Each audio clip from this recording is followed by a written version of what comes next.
Apa kabar Famers dimanapun Anda berada, jumpa kembali di Fam Station. Inilah sebuah program yang menyajikan perbincangan, membahas mengenai persoalan kebangsaan, sosial kemasyarakatan, dan perekonomian di Indonesia. Saya Hardi Hermawan, host Fam Station. Dan Famers tetap selalu mendukung kami dengan memberikan subscribe, dengan memberikan like, memberikan komentar, dan membagikan semua tayangan yang kami sajikan di Fam Station. Kali ini kita akan membahas tentang isu yang paling sering diomongin belakangan ini ketika membahas tentang perpolitikan di Indonesia. Konon di Indonesia ini sistem pemerintahannya sudah merupakan oligarkis. Benarkah seperti itu? Kita akan bahas nanti. Tapi yang jelas, pemerintahan kita sebetulnya adalah hasil pemilihan umum, suara terbanyak yang mendapatkan kekuasaan.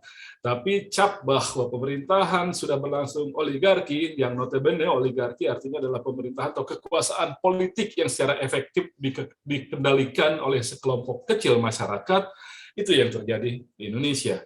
Benar seperti itu, dan apakah pandemi memberi pengaruh terhadap kiprah para oligark di Indonesia? Kita akan membahas tentang oligarki di masa pandemi. Saya sudah bersama dengan dua orang narasumber, ada Dr. Erlangga Pribadi Kusman, pakar ilmu politik dari Universitas Airlangga, sesuai namanya, dari UNER juga, dari Airlangga juga. Apa kabar Mas Angga? Masih mute? Oke, baik Mas. Ya, nah, dan selain Mas Angga, kita juga sudah bersama dengan Profesor Nunung Wuriartono, Dekan Fakultas Ekonomi dan Manajemen IPB University. Apa kabar Pak Nunung? Baik, kabar baik. Ya, kita membahas oligarki Pak Nunung. Ini spesialisasinya ahlinya Mas Angga. Ya, jadi kita akan tanya dulu ke Mas Angga. Seperti apa sebetulnya profil oligarki itu secara umum dan bagaimana kita mengenali itu ada di Indonesia sekarang ini, Mas? Iya, gini, bahwa ini kadang-kadang istilah yang sangat populer ya, tapi seringkali penggunaannya itu seringkali arbiter, jadi semaunya gitu loh. Ya, jadi seringkali semaunya jadi kadang-kadang juga saya heran misalnya kalau ngelihat di saat kampanye gitu ya, atau pemilu, terus kemudian ada orang bilang ganyang oligarki, tapi nggak sadar bahwa mereka adalah bagian dari oligarki itu sendiri. Jadi memang untuk itu perlu kita juga diskusi pelan-pelan ya, diluruskan secara konseptual persoalan ini, bahwa pertama-tama gini, bahwa oligarki itu bisa tumbuh dan berkembang baik di negara otoritarian ataupun di negara demokrasi. Oke. Gitu. Artinya bahwa ya dengan pemilihan umum gitu, dengan legitimasi rakyat itu juga bisa tumbuh oligarki. Nah, ini karena oligarki itu sebetulnya berbeda dengan sistem pemerintahan. Tapi oligarki itu lebih menekankan pada sistem relasi kekuasaan, di mana segelintir orang-orang atau segelintir kelompok-kelompok yang mana menghubungkan aliansi kekuatan bisnis dan politik gitu, di mana mereka menguasai sumber daya negara dan kemudian memanfaatkan akses terhadap negara untuk kepentingan kelompok-kelompok di sekitar mereka saja, gitu. Sehingga distribusi resource, political resource dan economic resource itu tidak berputar dan tersirkulasi ke banyak orang. Gitu. Jadi yang menghambat, gitu kan, gimana suara mayoritas orang itu bisa diperjuangkan bersama dalam proses pengambilan kebijakan atau distribusi kemakmuran, itu bisa di-share, bisa dibagi ke banyak orang. Nah, itu adalah sistem relasi kekuasaan oligarki. Itu terkait. Nah, ini yang penting. Terus kedua, bahwa kalau kita ngelihat dalam konteks misalnya di Indonesia, oligarki itu harus kita baca secara historis. Artinya itu misalnya tidak hanya pada satu fase saja, bukan misalnya pada pemerintahan Jokowi saja ataupun misalnya sebelumnya Pak SBY. Tapi kemudian ini adalah proses yang terus berkembang ketika kalau kita saksikan bahwa jatuhnya pemerintahan Soeharto itu tidak serta-merta kemudian menyelesaikan warisan-warisan persoalan terkait dengan corak kekuasaan yang bekerja sejak era Soeharto. Itu artinya bahwa aliansi ada kelompok-kelompok yang terkait dengan kekuatan bisnis yang bergantung pada negara, birokrasi yang memainkan otoritasnya untuk kemudian bertemu, bekerja sama atau beraliansi dengan kekuatan bisnis, kekuatan politik gitu, di mana kemudian saling bersanding satu sama lain. Nah, ini yang kemudian membentuk aliansi yang disebut sebagai oligarki. Dan jangan lupa bahwa kalau kita melihat perkembangannya yang terakhir, juga kalangan intelektual juga menjadi bagian yang ikut yang ikut juga kerap kali yang ikut juga memastikan atau mengorganisir kepentingan oligarki tadi dalam skema governance. Nah, ini yang persoalan. Jadi ketika governance, terus kemudian demokrasi politik gitu kan, terus pelembagaan ekonomi yang terbuka, free market, ini desainnya kan untuk bisa membumikan kepentingan oligarki butuh biasanya kaum teknokrat gitu. Nah, di situ seringkali pertemuannya di situ, Mas. Oke. Jadi oligarki sekali-kali bukan merupakan sebuah sistem politik, bukan merupakan sebuah sistem kekuasaan. Dia hanya menjelaskan tentang relasi kekuasaan, terutama yang kita dari aliansi para pemegang kekuasaan politik dengan para penguasa bisnis. Yang kemudian mereka saling berkelindan, membentuk semacam kesepakatan dalam tanda petik, menghasilkan kebijakan-kebijakan yang kemudian membuat resources yang ada hanya beredar di sekitar mereka. Betul, seperti itu, Mas. Ya. Itu sejak kapan ada di Indonesia? Iya, kalau kita ngelihat ya secara historis ke belakang, itu sebetulnya asal usulnya tidak bisa dilepaskan dari era Orde Baru. Dalam artian ketika Presiden Soeharto itu muncul, gitu kan, berkuasa, ini dia ngelihat nih bahwa Indonesia mau diarahkan perubahan sosialnya menuju tatanan kapitalistik. Nah, tapi kemudian dalam kondisi ketika kelompok-kelompok pengusaha, kaum borjuasinya itu relatif absen atau tidak kuat, sehingga Presiden Soeharto pada waktu itu menciptakan kelompok-kelompok pengusaha-pengusaha gitu, yang berada dalam perlindungan ekonomi politiknya dia. Gitu. Nah, ini terus berkembang terus melewati berbagai macam fase. Dan kemudian ketika sistem pemerintahan otoritarian dan Soeharto rontok jatuh, mereka justru bisa survive, bisa eksis dalam proses pelembagaan dan institusionalisasi baru dalam konteks demokrasi, governance dan lain sebagainya. Nah, di sini kalau dalam perspektif analisis ekonomi politik bahwa problem di Indonesia selama 20 tahun lebih itu adalah pelembagaannya berkembang gitu kan, ada progres, tapi secara struktural, cara kekuasaannya tetap tidak berubah. Tetap masih ada pemain-pemain lama, dia bisa menyerap kemudian kekuatan-kekuatan baru, bersanding dalam aliansi-aliansi mereka yang saling bernegosiasi ataupun saling berbenturan, mempengaruhi dan menguasai ruang politik negara. Gitu. Oke. Ya, gitu. Tapi apa yang membuat ini adalah oligarki? Karena kan misalnya di Jepang, itu yang namanya politik dan kemudian juga kalangan pengusaha, itu kan bekerja sama juga. Membentuk incorporated, katakanlah. Lalu kemudian di Korea juga semacam begitu. Ada semacam aliansi juga di antara mereka yang bertujuan untuk mengembangkan perekonomian tadi. Nah, apa yang menjadi ciri kalau ini ternyata hasilnya jadi oligarki gitu, bukan governance yang transparan dan efektif? Yang kemudian menjadi ciri oligarki itu tadi pertama bahwa dalam praktek-praktek kebijakan kita bisa melihat bahwa kebijakan itu kemudian eksklusif pada satu golongan. Kedua yang itu adalah problem ekonomi rente. Itu ekonomi rente yang tidak sulit berhasil digempur bahkan oleh proses-proses pelembagaan yang bekerja.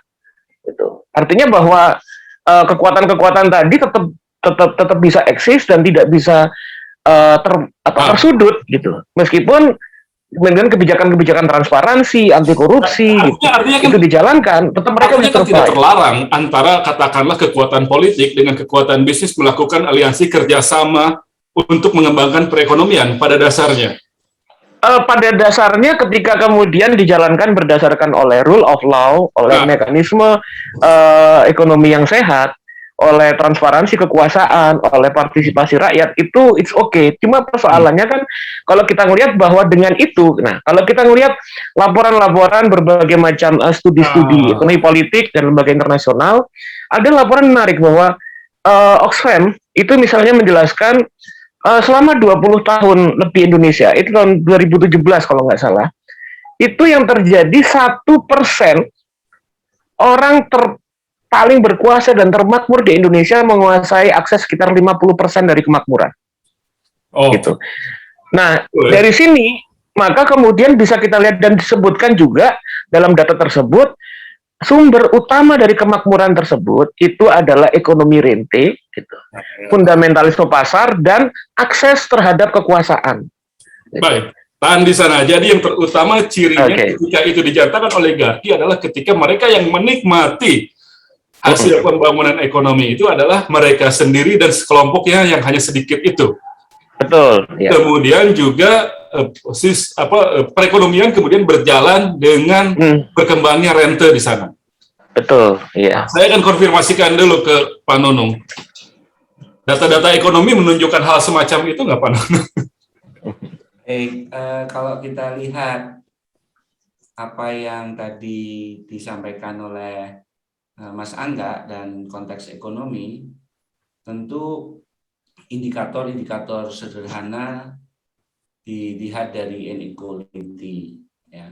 Inequality, kemudian juga kita bisa melihat hal yang lain kalau kita hubungkan dengan spasial. Tapi yang menarik, angka Gini kita, Gini koefisien kita itu kan berkisar antara 0,39 ya, sempat juga 0,4 sekian. Memang tidak atau belum pernah turun sampai katakanlah di bawah 0,32 dan seterusnya. Artinya apa? Ini sekaligus menunjukkan bahwa persoalan ketimpangan itu masih menjadi persoalan yang sangat serius. Tentunya ini tidak lain adalah bagaimana adanya akses terhadap resources ekonomi itu dikuasai lah, katakanlah seperti itu, oleh kelompok-kelompok yang kalau kita cermati berikutnya itu belum bisa kemudian menyebar ke berbagai kelompok masyarakat lain. Contoh yang sederhana, sebenarnya kita juga bisa masuk di dalam konteks adanya dual ekonomi. Ya, dual ekonomi sendiri kan dikemukakan oleh Google, kasus Indonesia, tapi sekarang faktanya masih nampak dual ekonomi itu. Ya, ada aktivitas-aktivitas ekonomi yang besar, tapi kita juga lihat ada aktivitas-aktivitas ekonomi yang kecil. Nah, dua ini kan sampai sekarang masih terjadi. Nah, pertanyaan besarnya tadi kalau dihubungkan dengan apa yang disampaikan Mas Angga, apakah kemudian yang kelompok kecil ini bisa mengakses sumber daya yang sama dengan kelompok yang besar? Kira-kira kan seperti itu. Dan yang menariknya, saya berikan satu catatan lagi, ketika kita bicara di dalam konteks ekonomi, ada rente dan seterusnya, teori mengajarkan kepada kita kalau dalam satu struktur market atau industri yang monopolistik, oligopolistik, itu biasanya ada deadweight loss. Jadi ada resources yang itu hilang, yang seharusnya itu bisa dinikmati baik oleh konsumen maupun produsen, atau dalam arti luasnya ada yang benefit yang bisa dimanfaatkan oleh seluruh gitu. Nah, ini hilang gitu kan, hilang gitu aja. Rente itu ya memang kemudian ada yang, tapi ini di dalam ekonomi ini hilang gitu. Nah, ini kan sayang, artinya dari resources yang tidak dinikmati oleh siapa-siapa. Nah, oleh karenanya tentunya yang persoalan menurut hemat kami yang harus dicermati bagaimana secara terus-menerus dan konsisten, oke lah katakanlah kalau ada dual ekonomi tadi masih berjalan. Tapi bagaimana kemudian kelompok-kelompok yang kecil itu bisa mendapatkan akses sumber daya. Ya, kalau toh kepentingan-kepentingan politik yang selama ini katakanlah memperjuangkan kelompok-kelompok masyarakat bawah, seringkali kan hanya di awal-awal pada saat kampanye, pada saat pilkada, tetapi setelah itu seringkali lupa. Nah, ini yang tentunya kita harus mengawal itu. Kira-kira seperti itu, Mas Dadi. Jadi bahwa ada rente di sana itu terkonfirmasi oleh besarnya resources yang hilang dalam proses ekonomi yang ada di Indonesia itu tadi, baik monopoli atau oligopoli.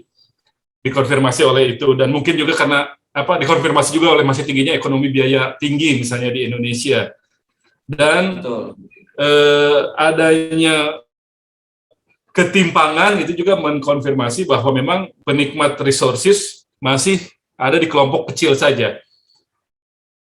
Apalagi gini, rasio kita kan dihitungnya bukan berdasarkan pendapatan, Pak Nono. Ya, karena proksinya yang digunakan pengeluarannya. Dan tentunya sebenarnya kita bisa melihat bahwa tidak hanya sekedar resources, kita bisa menghitung inequality di dalam pendidikan, inequality di dalam desa kota, aset lahan. Jadi sebenarnya itu bisa kita lihat, Mas Hadi, bagaimana sebenarnya ada persoalan-persoalan yang tidak hanya semata-mata dari sisi income, proksinya pengeluaran, tetapi banyak hal yang kemudian bisa kita hitung dan kita cermati bersama-sama. Di mana sebenarnya titik-titik ketimpangan itu besar. Nah, tentunya ini yang menjadi fokus dan concern kita semuanya, termasuk kalangan akademisi, untuk bisa bersama-sama mengawal proses yang lebih adil, kira-kira seperti itu di dalam alokasi resources. Nah, saya ke Mas Angga kembali. Bagaimana bisa di Indonesia kemudian hal semacam itu sepertinya mendapatkan tempat yang subur untuk berkembang? Karena kan sebetulnya katakanlah borjois Indonesia itu, pengusaha-pengusaha besar Indonesia kan belum terlalu lama dia umurnya, paling baru seumuran Orde Baru saja. Yang dulu zaman Bung Karno kan sudah dihabisi semua setelah 65. Jadi ini pun mereka tumbuhnya juga baru, tapi kemudian bisa berkembang dengan subur. Itu kalau dibandingkan dengan katakanlah Filipina, di mana borjoisnya di sana memang udah ratusan tahun sudah berketurunan berapa kali gitu. Nah, ini kenapa itu seolah-olah bisa mendapatkan tempat yang tepat gitu untuk berkembang? Mute Mas. Oke. Iya, gini Mas, ini pertanyaan bagus nih. Kalau kita ngelihat ya, justru oligarki itu kan coraknya itu kan beragam ya, kompleks. Artinya di Indonesia problem oligarki seperti ini, di tempat lain juga berbeda. Nah, dalam konteks Indonesia itu sebetulnya tadi yang seperti saya utarakan di awal, bahwa ini terjadi ketika pengusaha-pengusaha berjuasi ini dimunculkan oleh negara melalui kata BLC, melalui akses, konsesi dan lain sebagainya. Gitu kan. Dan pengusaha-pengusaha ini kemudian sebetulnya sampai sekarang itu tidak pernah bisa lepas dari akses terhadap kekuasaan dan negara. Artinya pusat dari uang yang mereka putar itu nggak bisa lepas dari akses-akses mereka terhadap akses terhadap negara, terhadap kebijakan kekuasaan gitu kan, terhadap kekuasaan. Nah, ini terus berlangsung sampai sekarang. Ketika kemudian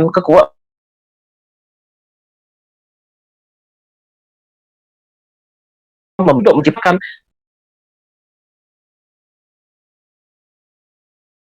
masa politik. Kalau kita lihat misalnya ya data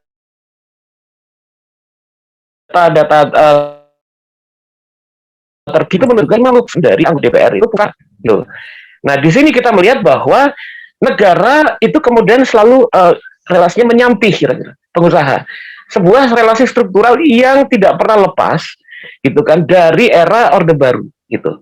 Nah, apalagi kalau kita lihat misalnya problem-problem ya tadi secara makro, dulu kajian-kajian ekonomi politik misalnya di dalam konteks pertanian misalnya, apalagi di IPB itu juga sebetulnya bisa kita menghubungkan bagaimana fenomena historis dari oligarki ini bekerja. Kalau kita lihat misalnya bahwa sejak era Soeharto, salah satu formulasi penting untuk membuat lebih equal relasi politik dan ekonomi itu kan sebetulnya pada redistribusi lahan. Tapi kemudian kan shift pada era Soeharto tidak lagi kemudian bicara seperti itu, bicara tentang intensifikasi, bicara tentang revolusi hijau. Terjadi juga kemudian distribusi, tapi distribusi pada pengusaha-pengusaha besar yang dibangun Soeharto misalnya. Ada lah lewat dasi satu orang dapat 2 hektar gitu. Ya, gitu. Iya, tapi aksesnya Soeharto nepotisme sama ini aliansi pengusahanya dapat ratusan ribu hektar. Iya, nggak sebanding. Nah, ya itu yang kemudian menjadi salah satu persoalan kalau kita melihat dalam problem pertanian gitu. Nah, kemudian kan jadi persoalan. Oke, selain ketimpangan apa yang jadi efeknya misalnya gitu. Nah, ketika kemudian akses penguasaan terhadap tanah, terhadap lahan itu dibuat demikian besar dan mereka kemudian melakukan eksploitasi tanpa sebuah batasan dan regulasi yang besar, kita menghadapi persoalan baru, gitu. Persoalan ekologis misalnya. Ketika misalnya di Kalimantan kita melihat bahwa hutan sudah hampir habis, gitu kan, sumber daya alam banjir terus-terusan dan bentuk-bentuk yang lain gitu kan, problem lingkungan, problem warga segala macam. Nah, ini kemudian memunculkan persoalan-persoalan yang fatal, yang berat gitu. Nah, artinya, itu secara gimana Mas? Kalau dulu di awal dibesarkan, kalangan pengusahanya memang dibentuk oleh Orde Baru, dibesarkan oleh Orde Baru, dijadikan partnernya oleh Orde Baru. Ketika patronnya kemudian jatuh, mereka kemudian masuk juga ke dalam ranah politik langsung. Menjadi menjadi penguasa-penguasa faksi oligarki, terjadi migrasi kapital. Jadi kapital nanti nggak bisa selesai kalau begini. Ya itu, dan semakin memang diperparah gitu dengan kondisi ini. Kita bicara politik, bahwa sejak era Soeharto secara politik itu terjadi proses depolitisasi besar-besaran. Artinya kita misalnya untuk ngomong politik gitu kan, ngomong demokrasi aja ngeri gitu kan. Waduh, diketok orangnya rumah kita.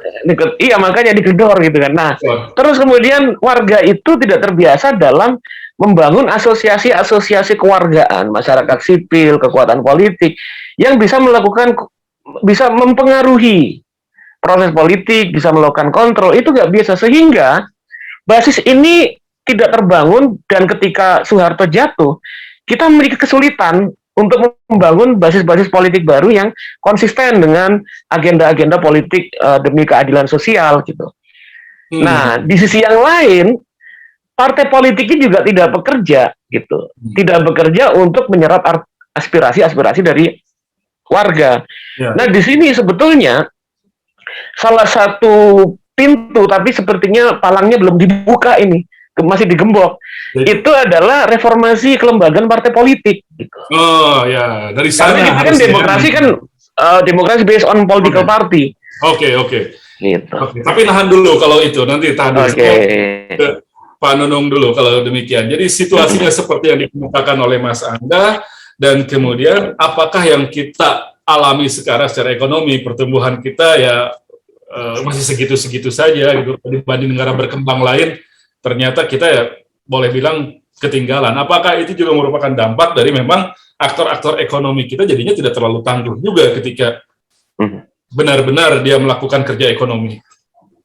Ya, jadi gini Mas Hadi, Mas Angga, dari berbagai penelitian, terutama ketika kita bicara konteksnya tadi inequality, ya, ketimpangan, dan juga inequality in terms of distribution and poverty. Hal yang pokok yang sebenarnya harus dicarikan solusinya, upaya untuk mengatasi ketimpangan itu dulu. Ya, karena kalau ketimpangan masih tinggi, upaya-upaya yang lain untuk mendorong pertumbuhan, apalagi bicara berkaitan dengan lingkungan, faktor-faktor ekologis, tentu akan susah. Iya, betul. Jadi distribusi itu harus kita geser gitu ya, supaya lebih baik proses distribusinya. Karena kalau ini tidak terjadi, ya kurvanya seperti ini numpuk aja, nggak menyebar begini, ya susah. Ini nggak bisa kita geser. Nah itu kemudian tumbuh. Membuat kurva itu bergeser, Pak Nunung. Apakah bisa alamiah saja atau memang perlu ada intervensi juga untuk itu? Gini Mas, teori lagi mengatakan, ya itu balik lagi teori tadi kita lihat faktanya. Sebenarnya peran penting dari negara, pemerintah itu bisa melakukan proses-proses tadi, ya, bagaimana mengatur alokasi resources, bagaimana mendorong redistribusi yang baik. Ini kan peran yang bisa dilakukan oleh negara. Ya. Nah, kemudian bicara lagi tadi bagaimana proses-proses alokasi penganggaran, ini kan juga dibicarakan di parlemen DPR. Nah, berarti itu fungsi-fungsi itu yang juga harus kita buka gitu. Kalau istilahnya Mas Angga kan gemboknya tadi yang reformasi partai politik ya Mas Angga ya. Itu dibuka gitu. Nah, itu hal yang pokok, jadi kunci-kuncinya sebenarnya bisa kita buka. Tapi katakanlah situasi shock yang luar biasa seperti krisis 98, pandemi saat ini, tidakkah itu bisa mengubah konstelasi ini menjadi ya katakanlah oligarkinya tertekan gitu, terkoreksi, atau malah mereka jadi malah semakin hebat? Ini saya ke Mas Angga nih. Pak Nunung dulu. Oke, baik. Jadi kita melihat sebenarnya setiap krisis itu harusnya menjadi momentum bagi kita untuk mengevaluasi sistem. Sistem kita ini cepat merespon terjadinya krisis tidak?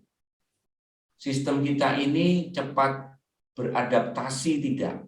Yang akhirnya kemudian sistem itu menjadi resilience terhadap satu krisis.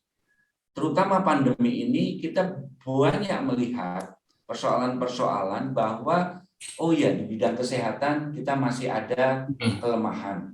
Di bidang pendidikan kita masih ada kelemahan. Di bidang logistik, distribusi masih ada kelemahan. Nah, dari sana seharusnya kita kemudian mempunyai peta jalan yang baru. Untuk bisa secara adaptif kita merespon krisis sehingga nanti daya tahan ekonomi kita menjadi lebih kuat lagi. Jadi ini yang pelajaran ini. Jadi setiap krisis itu pasti ada pelajaran pentingnya. Mestinya bisa seperti itu. Cuman faktanya kan belum apa-apa, baru baru pandemi di awal aja Gini rasionya udah naik lagi. Dari 2020 lalu kemudian Juli 2021 naik terus gini rasio itu. Jadi artinya dalam krisis ini justru malah bisa membuat kalangan masyarakat yang bawah semakin tertekan dan oligarki semakin leluasa. Nah, jadi gini Mas Hadi, sekali lagi ini menunjukkan kepada kita ada problem mendasar yang memang belum tersentuh. Ya, jadi ketika problem mendasar itu harus kita touch gitu ya. Jadi istilahnya ada yang disebut via negativa. Via negativa itu touch langsung kepada akar masalahnya itu apa. Gitu. Nah kalau kita selama ini tidak menyentuh akar masalahnya, ketika nanti ada problem yang sama muncul, pasti masalahnya juga akan sama muncul lagi. Dan akar masalahnya yang tadi dikemukakan oleh Mas Angga itu tadi. Kurang lebih seperti itu. Nah, ini jadi gimana kalau Mas Angga melihat ini pandemi ini kok malah ya katakanlah membuat kalau memang Anda kata benar itu oligarki ya mereka semakin bertahan gitu. Masyarakat yang lebih kesulitan menghadapi situasi begini. Iya, kebetulan ya tadi saya sempat diskusi juga webinar itu dengan beberapa kalangan dari komunitas kelompok buruh gitu. Nah, dari situ kemudian kelihatan misalnya bahwa beberapa implikasi yang muncul terkait dengan terutama setelah COVID itu mereka merasa bahwa kok bebannya cuma sama kita gitu. kok kemudian tidak dirasakan bersama sebagai suatu bangsa gitu kan. Nah itu sebetulnya kan salah satu hal bahwa yang disebut sebagai new normal gitu, bahwa kita nggak bisa lagi kemudian bersandar pada sebuah normalitas lama yang lamban, yang tidak peduli terhadap pentingnya equality dan lain sebagainya, itu masih belum muncul. Bahwa yang konfigurasi politik, kalau kita bicara konteks politik ya, bahwa tadi saya sepakat dengan Pak Nunung, Mas Nunung, bahwa ya solusinya seharusnya seperti itu, negara hadir melakukan kebijakan-kebijakan yang bisa memoderasi ketimpangan sosial. Dan itu kan negara didirikan. Tapi iya seharusnya seperti itu. Tapi kembali sebetulnya, mengapa kebijakan-kebijakan itu kemudian tidak terasa dengan jelas gitu? Karena kemudian ada sumbatan ekonomi rente gitu kan. Terus kemudian lagi kalau dalam kajian politik itu, ekonomi politik, ada problem deep state. Nah, deep state itu adalah kekuatan-kekuatan ya yang bekerja kemudian di dalam negara, struktur birokrasi, dan juga kemudian selain birokrasi itu juga kekuatan-kekuatan politik yang kemudian mereka memiliki kepentingan sendiri gitu, di luar misalnya arahan-arahan atau inisiatif dari pemimpin terpilih gitu. Nah ini juga ganjalan sebetulnya yang kemudian menjadi benar ada problem. Begitu. Ada kajian yang seperti itu. Ada kajian banyak. Ini bukan konspirasi dan lain sebagainya yang begini nih. Bukan itu struktural, Mas. Kalau konspirasi itu kan beda ya. Kalau konspirasi itu seperti ada janjian nanti disetting gini, ini enggak. Tapi ini problem struktural yang mana kemudian mereka tuh eksis dan survive sejak lama, dan mereka mampu bertahan meskipun ada perubahan-perubahan kelembagaan baru. Nah ini yang masalah gitu.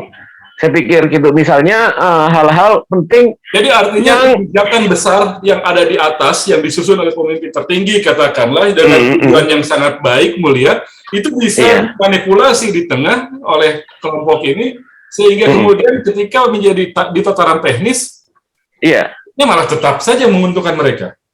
Iya, jadi misalnya dalam bentuk misalnya selain di birokrasi ya, demokrasi di kabinet itu juga bisa muncul dalam konteks relasi pusat daerah gitu. Misalnya daerah itu punya logika dan kepentingan sendiri misalnya. Contoh misalnya serapan anggaran, itulah ini konkret misalnya. Serapan anggaran pada saat COVID gitu. Anggaran APBD itu masih lemah gitu.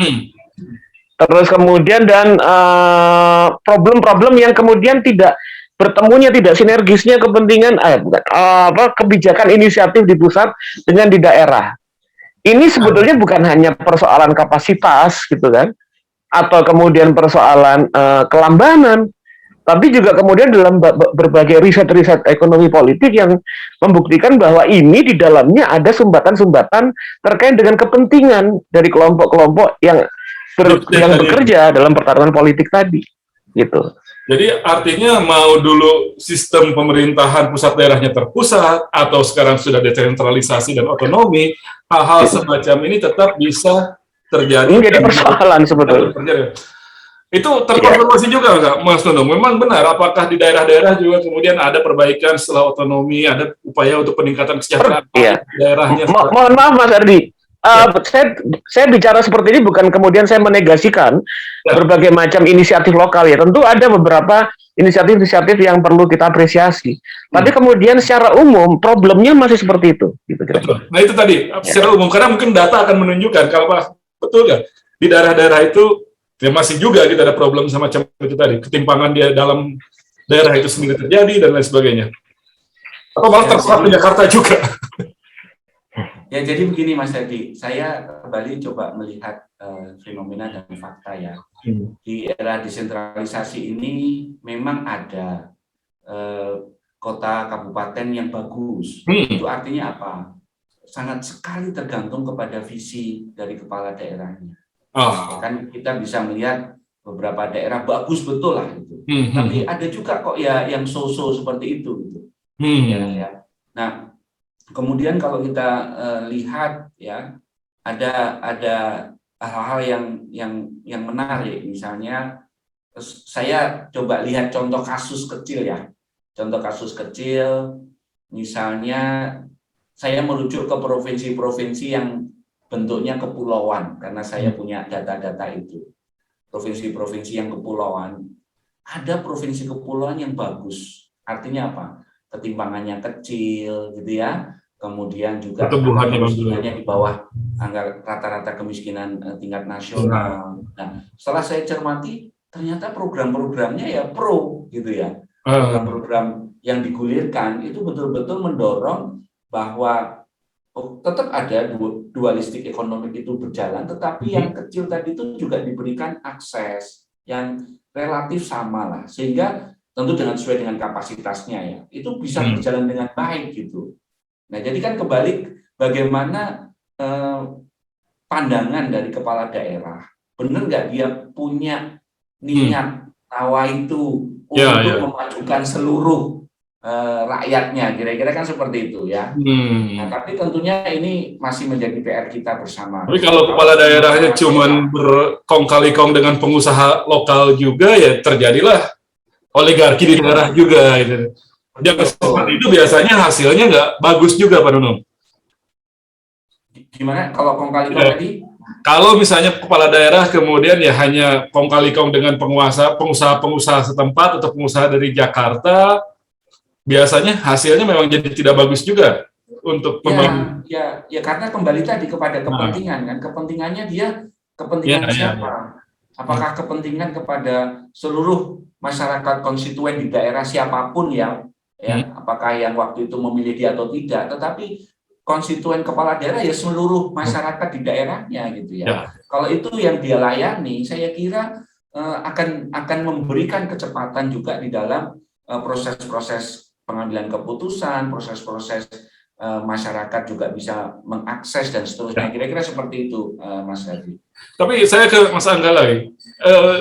Fenomena adanya relasi kekuasaan antara para penguasa politik dengan pengusaha itu kan sebenarnya lazim di setiap negara akan ditemukan gitu, hal semacam itu. Tapi apa yang membuat negara yang bisa melepaskan diri dari problem oligarki dan ada negara yang kemudian terjebak dalam oligarki? Apa yang membedakannya? Nyut, Mas. Ya, yang membedakan itu tentunya kemampuan misalnya menegakkan rule of law. Kemampuan kemudian satu negara itu menghadirkan misalnya transparansi kekuasaan dan juga kemudian inisiatif kebangkitan misalnya kekuatan-kekuatan kelas menengah gitu atau kelompok masyarakat sipil yang mampu menjadi watchdog ya. Jadi watchdog bagi perjalanan. Di negara berkembang sebagian ada. Kalau misalnya contoh yang relatif bagus itu misalnya Korea Selatan. Gitu. Korea Selatan itu kemudian demokrasinya cukup berjalan, kelas pekerja dan kelas menengahnya itu berhasil misalnya pelan-pelan misalnya memantau jalannya kekuasaan dengan baik gitu. Nah di sini kemudian problemnya ketika negara ini sampai sekarang masih terus menyampih ya pengusaha tadi dan akses akumulasi kekuasaan pengusaha itu kemudian bergantung pada negara melalui praktek ekonomi rente, maka kemudian kesempatan kita untuk menjadi negara yang kuat ya, negara yang besar kemudian mimpi misalnya 2045 itu menjadi sangat sulit sebetulnya. Karena apa? Karena kemudian kelompok pengusaha atau borjuasi kita itu tidak memiliki mentalitas atau kesadaran untuk membangun fondasi industrialisasinya sendiri gitu. Misalnya lebih memilih misalnya kalau ekonomi rente aku jadi mediocre, menjadi broker dari berbagai macam produk misalnya impor, konsesi segala macam dikumpulin 20 dapat banyak. Ya. Nah kalau misalnya bikin industri sendiri kemudian jadi, modalnya besar gitu. Sistem oligarki tidak menghasilkan struktur industri yang kuat juga. Pengusahanya cenderung tidak mendapat insentif untuk mengembangkan industri. Dia lebih baik membina relasi yang bagus dengan pengusaha, dengan penguasa, dengan pengusaha. Konsesi dari sana jadi pedagang, dapat keuntungan dari situ, impor-impor lebih cepat. Seperti itu. Lebih cepat dan dan dalam pikiran mereka lebih besar secara instan. Gitu. Iya. Biarpun kecil tapi banyak gitu ya. Iya gitu. Nah, itu yang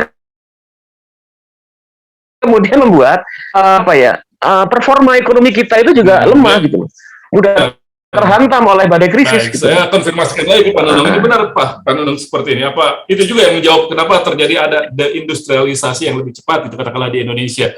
Kalau melihat dari kontribusi atau share dari industri manufaktur yang makin kecil terhadap GDP dan lain sebagainya, apakah juga karena itu juga orang tidak tertarik lah membangun industri, mendingan jadi pedagang aja semua di sini? Masih mute, Pak? Masih mute. Nah, kalau kita lihat ya, sederhananya dalam satu sistem rantai gitu ya, dalam satu sistem rantai produksi. Kalau misalnya kita bicara di pertanian, contoh sederhananya pertanian, yang nanam, yang rawat berbulan-bulan petani. Ya. Masuk panen ke channel berikutnya, masuk lagi sampai ke konsumen.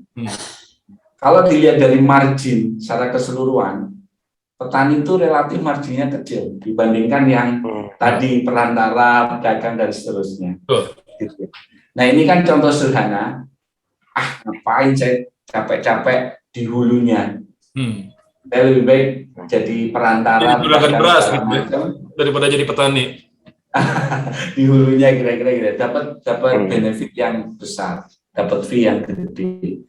Nah, oleh karenanya sebenarnya kalau ini berarti kan salah satu ya Mas Hadi ya, salah satu bagaimana tadi kita melihat fenomena itu, sehingga akibatnya juga tidak banyak yang kemudian terdorong untuk masuk ke proses hilirisasi yang masif gitu. Seharusnya juga insentif-insentif bisa diciptakan untuk mendorong proses hilirisasi, industrialisasi dan seterusnya.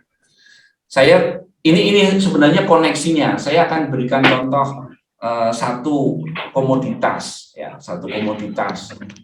yang ini menjadi persoalan juga. Contoh industri kakao di Indonesia. Jadi waktu itu Indonesia nomor 3 produsen terbesar kakao di dunia. Ya. Tapi kemudian muncul permasalahan manakala pemerintah mengeluarkan aturan untuk tidak mengekspor biji kakao. Tujuannya bagus, industrialisasi berkembang. Ya, tetapi ternyata juga hulunya tadi gitu ya, tidak disentuh. Pada akhirnya kita kekurangan juga biji kakao. Nah, akibatnya kita impor lagi biji kakao. Ya, untuk bisa mensuplai bahan baku ke industri hilirnya yang sudah sebenarnya berkembang, gitu ya. Nah, memang melihat problem ini harus secara holistik. Jadi persoalan industrialisasi masalahnya apa? Kalau kita bicara sumber-sumber bahan baku untuk industrialisasi otomotif misalnya, siapa sih yang nggak punya atau siapa sih yang nggak meragukan berkaitan dengan bahan baku karet? Dan itu kan Indonesia. Siapa sih yang meragukan bahwa Indonesia itu negara penghasil nikel, besi, dan seterusnya. Nah, kalau ini kemudian ada effort bareng-bareng untuk mendorong industri otomotif domestik berkembang, ya, sembari tadi pemerintahnya juga fokus, concern, ada hal yang menarik. Kalau misalnya tadi Mas Angga nyinggung-nyinggung Korea Selatan, rasanya ketika kita ke Korea Selatan, itu susah banget nemui mobil merek Jepang atau Eropa. Nggak ada, hampir nggak ada ya. Nggak ada, yang banyak ya udah mobil Hyundai, Kia. Itu aja. Nggak ada itu. Artinya kan pemerintah juga mendorong industri otomotif dalam negeri maju pesat. Gitu kan, kira-kira seperti itu. Nah, pertanyaannya, kenapa Korea bisa? Nah, itu aspek politisnya Mas Angga yang jawab. Ya, kenapa Korea bisa? Ya? Harusnya bisa. Kita bahan bakunya banyak. Iyalah, banyakan kita dari Korea bahan bakunya. Punya apa? Betul. Untuk produksi apa saja tuh rasanya kita bisa. Right. Ya. Nah, tapi kemudian bisa pemburu rente itu ya mungkin harus diajak diskusi bareng-bareng juga. Karena emang rente ya. Kemudian kalau Korea juga menghadapi persaingan yang cukup berat di pasar internasional, tapi itu bisa bicara dan pemerintahnya membantu mereka untuk menguasai itu gitu loh. Kalau di kita kan seolah-olah pemerintah dengan pengusaha ini melakukan aliansi tapi tidak untuk katakanlah tujuan menguasai pasar internasional dan lain sebagainya, tapi ya itu tadi hanya untuk memperkuat, menambah kenikmatan mereka dalam pemanfaatan resources yang ada. Tapi kalau ini masa enggak? Emang di antara oligark itu solid juga, kompak mereka, nggak saling berantem juga. Mute. Masih mute. Kita ngelihat ya konteksnya. Jadi ada saat-saat tertentu, momen tertentu kemudian terjadi benturan gitu. Tapi ada saat tertentu juga kemudian terjadi negosiasi gitu. Nah, seringkali kemudian yang muncul ini tentunya complicated ya, bahwa kemudian faksi-faksi di antara oligarki ini yang kemudian berhubungan satu sama lain itu fluid, jadi cair gitu kan, cair. Jadi mereka punya mekanisme konsolidasi yang bagus ya, mekanisme konsolidasi yang bagus gitu. Nah, sementara aktivis berantem terus. Iya, aktivis berantem terus tadi karena sebetulnya kalau kita ngelihat sejak era Soeharto, ketika kemudian politik itu dihantam, dihancurkan, proses belajarnya kita ini masih sebetulnya tergolong pendek gitu. Nah, itu yang saya pikir kemudian jadi persoalan. Nah, kedua tuh gini, kalau kita ngelihat ya, ini problem sebetulnya kalau kita ngelihat dalam konteks lebih global gitu. Ini sebetulnya problem yang muncul sejak tahun 80-an. Ketika kemudian tatanan politik atau otoritas politik demokrasi itu tidak berhasil kemudian menjaga, mengawal dan mengendalikan ekonomi gitu. Sehingga terjadi misalnya problemnya beda kalau misalnya gitu kan. Usaha jadi penguasa. Untuk global, maksud Anda? Kenapa? Ya, konteks global. Level global. Iya, level global ini problem fundamentalisme pasar ya. Ya. Nah, kalau misalnya di konteks global, di Amerika Serikat, kemudian di Inggris, itu kemudian negara problemnya tunduk oleh kekuatan ekonomi burjuasi yang besar, yang mengendalikan negara, dan kemudian melemahkan kekuatan-kekuatan partai-partai politik untuk bekerja mengartikulasikan aspirasi dari demos. Nah, kalau di sini gitu, problem oligarkinya adalah negara itu kemudian hanya bisa diakses oleh aliansi-aliansi pengusaha kemudian jadi politisi yang bergantung terus di sini gitu. Mereka nggak kuat sebetulnya, nggak besar, cuman semuanya dipalang sama mereka gitu. Karena mereka tidak kuat dan tidak besar berupa uang itu. Iya, tidak besar dan tidak kuat kalau bertarung dalam level internasional. Tapi mereka besar dan kuat ketika berhadapan dengan rakyatnya sendiri, kira-kira seperti itu. Nah, itu problem ekonomi politiknya seperti itu kalau secara umum. Tapi kalau tadi melihat akarnya bahwa kemudian pengusaha atau kalangan pebisnis atau para oligark ini kemudian masuk ke dalam politik secara praktis, mengendalikan organ-organ politik, terutama partai, karena memang biaya politik kita cukup mahal, betul. Hanya bisa ditutup oleh uang mereka. Dari situ kemudian menjadi itu lebih sulit diatasi. Iya, jadi politik biaya tinggi itu kan kemudian muncul dari proses perkembangan dinamika terus kan. Ketika kemudian di satu sisi hampir tidak ada partai politik yang memiliki program-program ideologi yang programatik gitu. Yang pro terhadap keadilan sosial gitu kan, yang kemudian memberikan teks terhadap partai nggak sempat memikirkan itu, dia memikirkan biaya pemilu dari tahun ke tahun yang dihabiskan. Iya, biaya politik. Kalau itu problemnya kenapa nggak dikasih dari APBN aja itu biaya politik partai itu? Iya, itu saya pikir bisa jadi satu ya, membiayai partai politik. Tapi sebetulnya kan logika kekuatan-kekuatan utama yang berumah di partai politik itu masih belum bisa diselesaikan dengan solusi itu. Yaitu?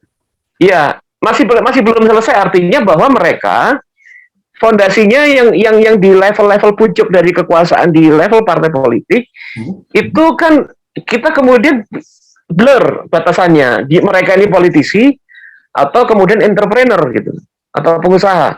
Ya, gitu. Ya, tapi Nah, kalau ini kita- setidaknya bisa menyelesaikan. Nah, ya. artinya begini, saya mau bilang bahwa ya kalau dalam jangka waktu dekat ekspektasi politik kita jangan terlalu jauh lah, Ya. gitu. Karena problemnya begitu besar, gitu kan.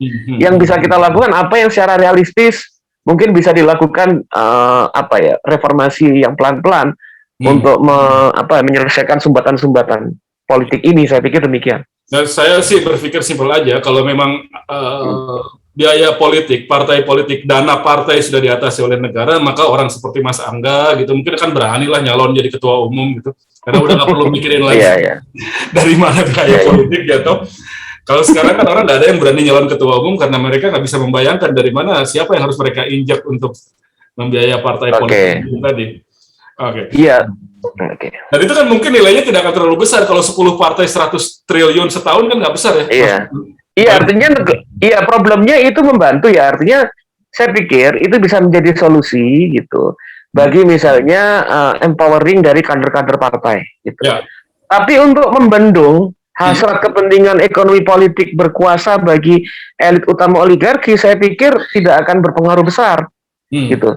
Karena kemudian gitu kan, itu tetap bahwa proses akumulasi kekuasaan yang semakin kuat membuat kalangan-kalangan elit oligarki itu juga tetap akan bersanding dengan kekuatan-kekuatan politik, karena tetap bahwa arena politiknya adalah pertarungan uang. Anda katakan dari partai yang menjadi organ pentingnya, karena dia dari sana itu rekrutmen kemudian dilakukan, lalu akan disebarkan mengisi berbagai macam kursi kekuasaan.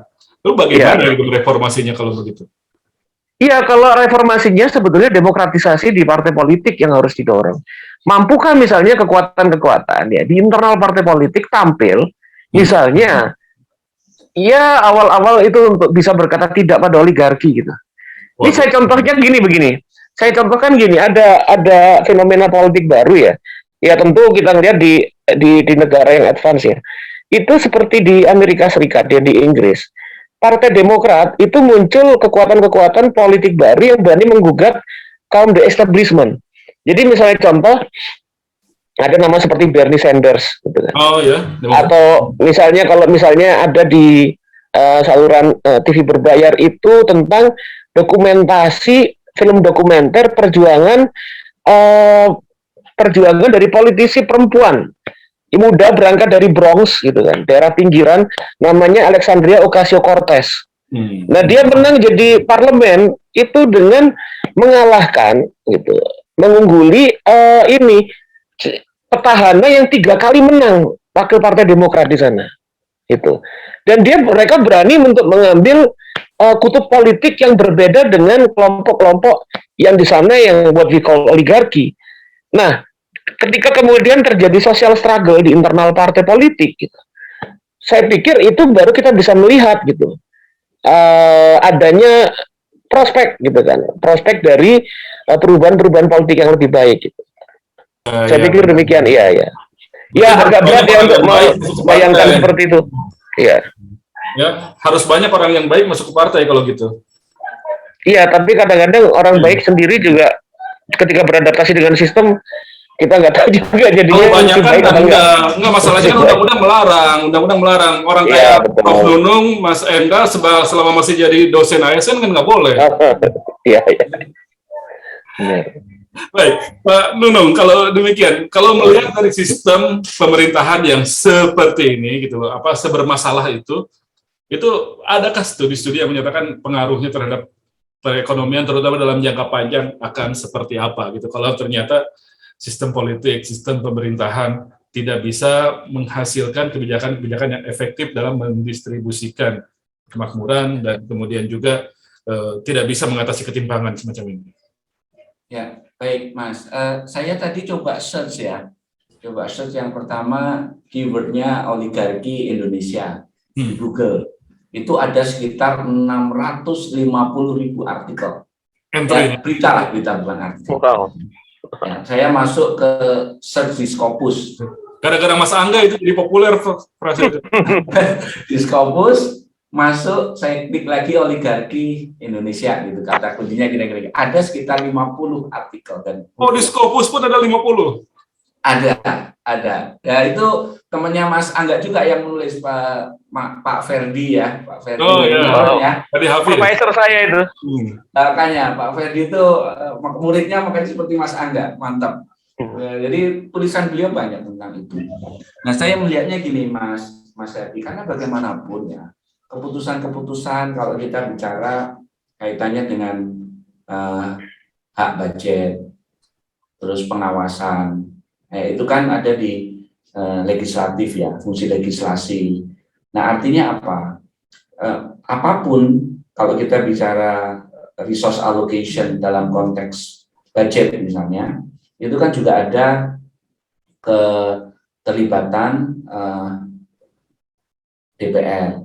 Yang ini tentu akan sangat sekali mewarnai bagaimana kemudian itu bisa resource dalam konteks budget itu teralokasikan dengan baik kepada siapa, untuk apa, dan ukuran-ukurannya tentunya harus jelas. Nah, kalau ini bisa dilakukan, saya kira itu baik gitu ya. Dan saya sempat berbicara dalam satu kesempatan, even di dalam proses alokasi budgeting, salah satu faktor yang sangat menentukan, itu ada satu buku yang menulis, adalah governance. Governance-nya benar enggak? Tata kelolanya benar enggak? Nah, itu satu titik kritis. Kalau governance-nya tidak sesuai lah kira-kira seperti itu, ya pasti terus ke bawahnya ada problem. Itu pasti. Ya, itu pasti. Nah, oleh karenanya kembali proses-proses tadi juga harus kita cermati bersama-sama. Ya, tadi. Ya, kalau tidak, ya pasti runutannya ke bawahnya ya gitu. Govern gitu, kira-kira seperti itu. Pasti ada hubungannya. Dalam jangka pendek apa yang bisa dilakukan, Pak Nunung, secara kebijakan ekonomi? Apa yang bisa, katakanlah, ini masih pandemi belum selesai, biarpun statistik kita sudah melandai, tapi kan masih situasinya masih pandemi. Apa yang bisa kita lakukan? Ada program-program darurat, program-program bantuan dan lain sebagainya. Oh sebentar, ini Pak Iman raising hand. Pak Iman, maka silakan dibuka. Ya ini menarik ya. Jadi kalau political ekonomi mengenai oligarki ini kan memang well established lah ininya referensinya ya. Cuman kalau saya tilik dari the economics of politics itu lain lagi. Bukan political ekonomi ya, the economics of politics. Jadi kita ekonomi dari politik. Iya kan, begini, kalau kita pakai pisau analisis SCP, ya kan, structure, conduct, and performance, ya kan, dalam ekonomi kelembagaan, dalam analisis ekonomi standar lah ya. Structure, oke lah kita sudah given ya, structure kita ada oligarki. Strukturnya kan Mas Angga bilang ini masalah struktural loh ya. Jadi struktur politik kita adalah oligarki. Ada oligarki. Ada oligarki, udah given ya. Kondaknya bagaimana? Kita tes aja ya kan. Cara mereka berpolitik ya kan. Jadi kita bisa mengukur sebetulnya sejauh mana praktek-praktek oligarki itu bisa menyebabkan kerugian bagi masyarakat. Tadi kan Mas Ari meraise isu bahwa di Korea kok lain dibandingkan di Indonesia. Saya tidak yakin apakah di Korea itu lebih baik ya kan, karena kita nggak pernah juga membandingkan secara analitik ya. Paling nggak hasilnya lebih baik, outputnya. Ya kan. Korea dengan Indonesia itu seperti apa? Jangan-jangan Korea itu dibangun berdasarkan oligarki. Karena kondaknya berbeda. Paham ya? Jadi kalau dari kondaknya sudah berbeda, pasti outputnya berbeda. Kalau kondaknya itu lebih kepada memburu rente untuk kepentingan oligarki, ya, maka pasti performance-nya atau outputnya, SP-nya itu, ya kan, pasti negatif, ya kan. Tapi kalau kemudian oligarki itu dimanfaatkan untuk membangun negara, ya kan, dan mereka sadar untuk membangun negara itu adalah membesarkan industri mereka, usaha mereka seperti halnya chaebol Ya, cewek. dan apa kalau di Jepang ya Japan kan? Incorporated, Japan Ya, ya artinya secara struktur dia oligarki ya kan, tetapi secara kondak positif ya, sehingga performance-nya pun positif. Nah, yang jadi persoalan itu kan kita sudah punya strukturnya seperti ini, tinggal kita membenahi kondaknya. Nah, itu saya nggak tahu, bukan ilmu saya dong. Kira begitu.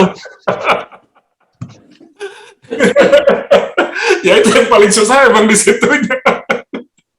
Jadi ya betul tadi dikatakan oligarki kan Mas Angga kalau tidak salah di awal-awalnya zaman Plato dulu ya konotasinya kan tidak senegatif sekarang ya Mas Angga. Ini sebenarnya ya. Kalau itu teori oligarki itu kan teori yang sangat kuno ya. Iya, iya. Ya, secara kuno itu Aristoteles yang merumuskan gitu. Nah, kalau gini, jadi oligarki itu memang sejak dulu jelek dari Aristoteles. Jadi Aristoteles itu bilang bahwa sebuah tatanan politik yang dikuasai oleh beberapa kelompok orang, yang jelek itu namanya oligarki. Kalau yang bagus namanya aristokrasi. Aristokrasi, ya. Yes. Ya. Kalau yang kepemimpinan yang baik itu dikelola oleh satu orang, monarki. Itu pada waktu itu namanya monarki. Kalau yang buruk namanya tirani. Tirani, persis. Nah, ini yang menarik. Kepemimpinan politik dipimpin banyak orang, yang buruk zaman dulu namanya demokrasi. Yang bagus republik. yang bagus itu namanya polis gitu. Polis. Nah, ini tapi gini. Republik itu perkembangannya dari polis Yunani, republik itu masa Romawi. Ya. Nah, cuma gini, yang menarik itu saya tadi melihat bahwa gini, ini pertarungan sebetulnya itu menarik kalau dibahas ya nanti ke depan lah ya. Kalau sekarang nanti bisa sampai subuh pembahasannya. Itu problem yang tadi bilang Mama Pak Nunung tadi tentang governance gitu. Nah, jadi gini, kalau selama 20 tahun lebih ini 2 dekade Indonesia, kita melihat bahwa governance itu sebetulnya yang terjadi secara praktik itu bukan semata-mata teknokratik dan manajerial, tapi adalah sebuah menjadi bagian dari pertarungan politik. Nah, pertarungan politiknya itu yang mayoritas, yang dominan, yang mainstream itu adalah menggunakan atau menjadikan governance sebagai legitimasi dari aktivitas oligarki atau menggunakan governance untuk disesuaikan dengan kepentingan oligarki. Itu yang mayoritas. Nah, yang kedua, yang di kalangan berbagai macam kalangan aktivis apa segala macam memperjuangkan fondasi governance sebagai bagian dari pertarungan politik menghadapi yang besar-besar ini gitu. Nah, ini yang kemudian penting untuk diformulasikan bahwa ya semua itu menjadi bagian dari pertarungan kekuasaan dan politik, termasuk bagaimana membangun anggaran yang sehat gitu kan. Terus bagaimana fungsi kontrol berjalan, budget alokasi dana itu bisa untuk mengedepankan kepentingan rakyat, pengawasan anggaran, itu bukan hanya kerja-kerja pelembagaan institusional teknikal gitu kan. Tapi kalau kita telisik sampai pergerakan konkret yang terjadi di tingkat nasional sampai lokal, itu adalah bagian dari perjuangan politik sebetulnya. Gitu. Baik. Baik, Pak. Kan oligarki udah asosiasinya buruk ya kan. Yang menarik di Indonesia itu teknokrasi itu buruk. Teknokrat itu buruk ya kan? Ya. Ada pandangan semacam gitu juga. Iya, karena kinerja para teknokrat ini kan lemot. Ya kan, bahkan anti teknologi kan. Pahamlah maksud saya ya kan. Saya nggak harus menyebutkan fakultas di mana, yang jelas bukan fakultas ekonomi di Airlangga kan, atau bukan di IPB ya kan. Jadi buat Indonesia teknokrasi juga gagal gitu. Kira-kira begitulah. Jadi kalau sejarah Indonesia kan teknokrasi itu juga membantu lahirnya oligarki. Kurang lebih seperti itu ya Mas Angga. Iya, itu ada bagian dari riset saya seperti itu. Disertasinya nggak diterjemahkan bahasa Indonesia sih. Ya. Baik, tadi Prof. Dudung, saya ulangi lagi, jadi dalam jangka pendek kita bisa apa? Ini pandemi masih berjalan dan apa yang bisa dilakukan? Kayak gini Mas, ini saya melihat satu studi di negara Skandinavia ya. Yang penting kalau sekarang ciptakan trust yang kuat antara kita dengan para politisi. Kalau trust itu kuat, gitu ya, kita percaya bahwa apa yang dilakukan oleh bapak-bapak, ibu-ibu di parlemen, kira-kira seperti itu akan membawa kemanfaatan untuk semuanya. Jadi trust itu penting. Trust society itu menjadi satu kata kunci. Pandemi ini menjadi pintu kita untuk menciptakan trust tadi. Jadi Mas Angga siang diskusi dengan teman-teman dulu. Mereka sudah sedikit distrust, kira-kira kan gitu berarti. Nah, kalau trust itu bisa dibangun selama pandemi ini, saya yakin itu modal yang sangat baik sekali. Jadi itu salah satu kunci penting, Mas. Gimana bareng-bareng pandemi diatasi, seluruh kelompok masyarakat terfasilitasi, trust itu pasti akan terbangun. Dan jadi, kalau mau trust ya mau tidak mau, yang pertama saluran komunikasinya dibuka selebar-lebarnya, yang kedua transparansi seterbuka-terbuka. Itu prasyaratnya. Mas Angga, silakan sekalian penutup mungkin. Iya, ini saya mau nambahin sedikit. Kemarin saya baru baca ya, agak teoritik. Baca buku tebalnya hampir 1000 halaman. Itu Thomas Piketty, The Capital and Ideology. Yang baru itu dia menarik, dia bilang gini bahwa oke, yang core inti utama persoalan yang dihadapi oleh dunia ini, bukan hanya Indonesia, itu problem ketimpangan sosial. Nah, tapi dia bilang bahwa untuk menyelesaikan ketimpangan sosial itu sebetulnya tidak harus berdarah-darah, tidak harus konflik, tidak harus revolusi. Tapi kemudian tidak harus revolusi. Tapi kemudian dia kita bersama-sama belajar. Sejarah manusia membuktikan ada proses yang disebut collective social learning untuk sama-sama belajar bahwa kalau kita nggak berubah, kita sama-sama nggak maju, kita sama-sama hancur gitu. Artinya bahwa mereka yang selama ini mendapatkan kemakmuran yang besar dan misalnya kita semua itu membangun proses belajar bersama, bersolidaritas untuk menunjukkan bahwa dalam kondisi krisis seperti sekarang itu bahwa kita harus maju dan saling menolong bersama. Itu yang penting. Dan kemudian tidak bisa kalau hanya segelintir orang yang ambil untung, bukan hanya mereka yang terpinggir yang hancur, tapi juga kemudian mereka yang mengambil keuntungan itu yang juga hancur. Gitu. Apalagi dalam kondisi COVID ini, we are in the same boat. Gitu.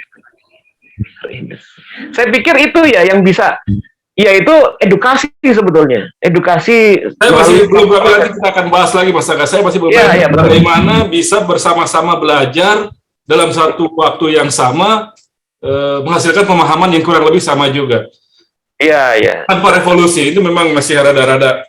Enggak perlu seperti itu juga, tapi kesadaran bahwa kalau yang berkuasa, yang berkuasa yang paling makmur itu tidak memberikan, tidak berkorban, maka kemudian ya semuanya termasuk mereka juga yang tidak akan bisa eksis gitu kan. Dan pandemi ini itu juga semuanya. Ya. Pandemi harusnya bisa menjadi momentum belajar bagi kita. Harusnya. Nah, itu momentum sebetulnya, momentum kita. Iya. Baik. Pak Dono terakhir? Ya, nanti ini untuk berikutnya. Ini diskusi awal, tapi untuk berikutnya. Seri oligarki. Sekarang juga ada terminologi yang menarik, yaitu give economy. Nah, itu. Ya, give economy itu pertanyaan besarnya, Indonesia punya nilai-nilai itu nggak? Ada, kita voluntary. Ada nilai-nilai give economy tadi, mulai dari collective action, gitu ya, kesadaran kolektif awareness, ya. Dan sebenarnya pada level-level mikro, give economy itu terjadi. Berjalan. Hanya bagaimana sekarang give economy itu kita dorong untuk scaling up, semua masyarakat menyadari pentingnya give economy. Give economy itu tidak zero sum game, tapi positive sum game. Nah, itu semua bisa dapat. Berikutnya itu. Berikutnya. Oke, baik. Jadi memang banyak perasaan give economy, lalu kemudian collective learning, itu yang kemudian bisa kita ikhtiarkan untuk mengatasi oligarki. Bahwa di Indonesia ada oligarki, faktanya memang mengatakan seperti itu. Bahwa dampaknya saat ini terasa buruk, ya saat ini memang terasa buruk. Tapi bukan berarti ini adalah akhir dari segalanya. Masih ada yang bisa diupayakan. Mas Erlangga tadi sudah mengumumkan itu, Prof. Nunung juga sudah mengumumkan itu. Mudah-mudahan kita bisa menarik pelajaran dan manfaat dari diskusi ini. Terima kasih Mas Erlangga Pribadi Kusman, terima kasih Pak Nunung Nuriartono, terima kasih Femas semua. Pak Nunung, Mas Iman. Terima kasih. Mas Angga. Ya, gitu. Dukung kami, subscribe, like, komen, dan sebarkan. Ada akunnya Mas Angga juga baru keluar kemarin. Apa namanya Mas Angga? Channelnya? Iya, ini Erlangga Pribadi Political Online Course. Erlangga Pribadi Political Online Course. Ya. Erlangga Course ya, Apco Course. Iya, Apco Course. Iya. Erlangga Pribadi Political Online Course. Iya. Subscribe juga. Keren. Kita, Mas. Benar. Keren benar. Saya udah lihat berkali-kali itu, ada yang bagian keduanya tadi baru selesai. Keren. Oke, terima kasih. Subscribe juga. Baik, terima kasih semuanya. Kita akan bertemu lagi dalam perbincangan yang akan datang. Saya Hardi Hermawan pamit. Sampai jumpa.